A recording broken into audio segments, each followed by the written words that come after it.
દાદા કાઢીને મજા એવી સમય જો નદીમાં નગરી જો હજી બાંધવા બનાવું તો તમારા દાદા સીધી ગીરી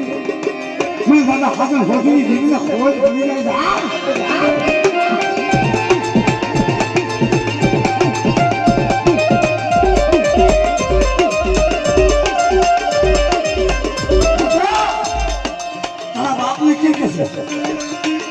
મારા પચીસો ભોગ થતો છે